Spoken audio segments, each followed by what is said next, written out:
Well, it's time for another episode of Seems Legal with Fraser Stewart, the guardian of the laws at the MCC. We've got an interesting one to talk about lately, one that's been going on a lot. There are a lot of examples throughout the game, but there was a recent incident in the IPL involving overthrows, and when the overthrow hits the batter. Now, what did you observe in that?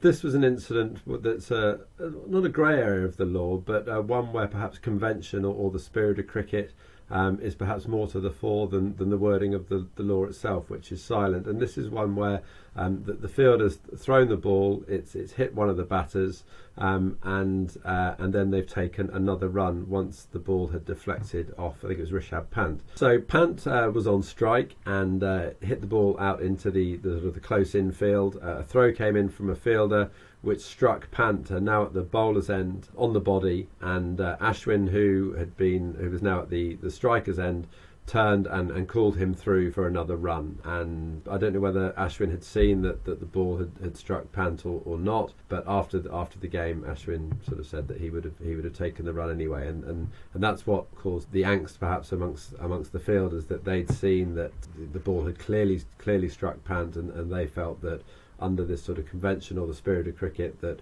runs should not be taken in that scenario. That's obviously a bit of a grey area then that we do see come up, but there is absolutely nothing in there to say that they have to do it. Why do you think that there's this bit of a discrepancy that comes into it? Yeah, it's not in the laws, and it would be very hard to write it into the laws. I mean, on one of the reasons it's not there is that we don't want the fielding side deliberately sort of throwing the ball at the batters.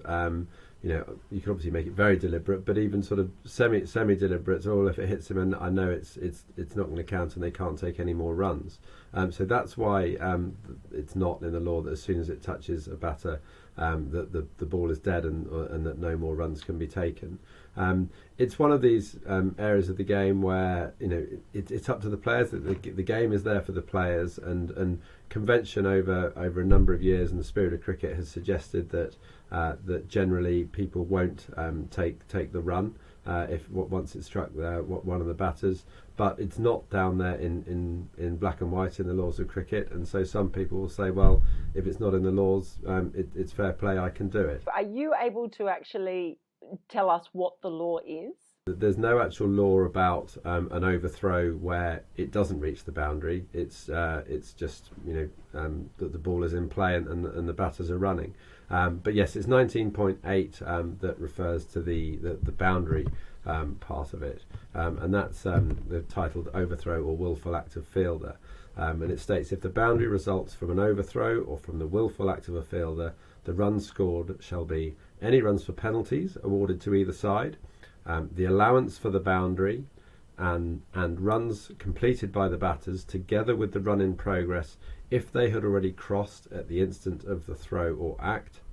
And then it states about how the law 18.12.2, batter returning to the wicket, he/she is left, shall apply from the instant of the throw or act. So that's sort of moving more into perhaps another very high profile incident during the World Cup final, when that law came into close scrutiny. Now, we all remember the 2019 World Cup and the infamous incident involving Martin Guptill's throw in and hitting Ben Stokes' bat as he reached out. And then the ball deflected, went onto the boundary, and those runs were counted. And it was a really significant moment in the World Cup. Can you explain to us what happened there? Because I guess this also comes into some people saying they should be dead, the runs, or that perhaps Ben Stokes should have said, no, please don't count those 4 runs that have come off the deflection of my bat. So yes, that incident was one where Stokes had hit the ball out towards the deep mid-wicket boundary. They'd run one, they'd just turned for 2, and the throw came in from Martin Guptill to the wicket-keeper's end, to which Stokes was running. Stokes was just looking straight ahead. He dived and to try and make his ground, not really knowing where the ball was, and by pure fluke, the ball actually hit his bat as he was trying to make his ground. It deflected off at an angle that the fielder who had been backing up was no longer in line with it, and the ball ran down towards the boundary. And Stokes was just lying there, making no attempt to take any further runs, knowing that he had deflected the ball. But then the ball actually trickled over the boundary and went for 4. And because it had gone over the boundary, there was no mechanism under the laws for those runs not to count. And so England were credited with the boundary 4 plus the runs. It should have been the 1 run they'd taken, because the key moment in the law is where they are at the moment that the ball was thrown. And replay showed that at the moment that Guptill released the ball, Rashid and Stokes hadn't crossed. So Stokes had only really just turned at the bowler's end, and so it actually should have been 5 runs, with Stokes returned to the non-striker's end and Rashid on strike for the next delivery. As it was, the umpires didn't. I don't think that they checked that, and it went as 6 runs. So the 2 runs that they'd run, and then the 4 for the boundary. And as I said, Stokes didn't have the option of turning down those runs, which he would have done if the ball hadn't quite reached the boundary. Can you explain then why that mechanism, again, just why that mechanism for the batter to be able to recall the runs, if you like, isn't available for a boundary, as opposed to if the ball pulls up short of the boundary and they are then able to make that gesture if they wish? Once the ball goes to the boundary, the ball is automatically dead. And so something has to happen when that happens, and there isn't a mechanism in the laws to stop that ball that's gone over the boundary being dead.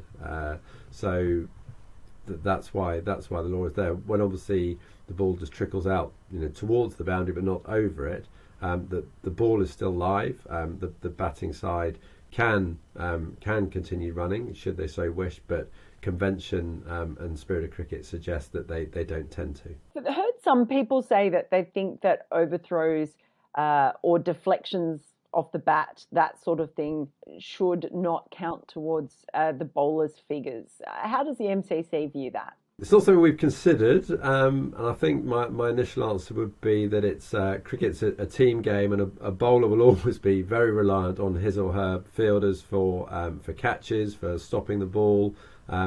We see sadly fielders letting balls through their legs, and bowlers getting grumpy about it.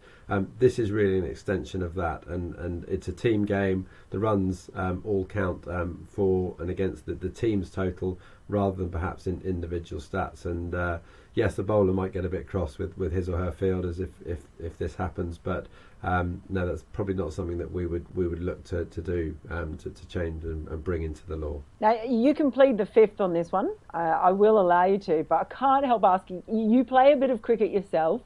If the ball, as you were running, the ball came off, deflected off your bat, and shot off for a couple of runs. Obviously not to the boundary, but you could get a couple of runs from it. Would you run, or would you say no? No. It's just, and I'm not just saying that. That's just, and I think this does vary from country to country and culture to culture. So I'm not saying it's 100% the right thing to do. Other people will differ, but just in the way that I've always been brought up, it was that no, you don't run there. So that's not something I've done. It is one of the quirks of the game. That's why we love it. That's why it drives us nuts. That's why we can argue about it on Twitter.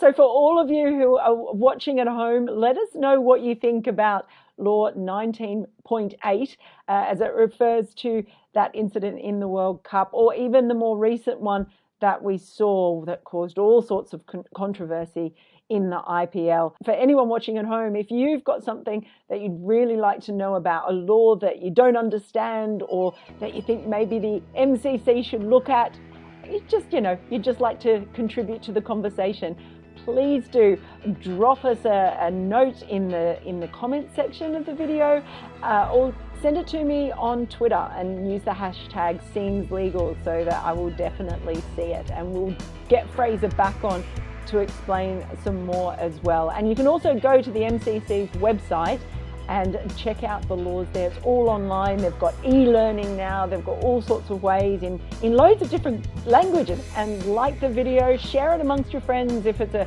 hot topic in your friendship group, and let us know what you think. Until next time, we'll see you again on Seems Legal.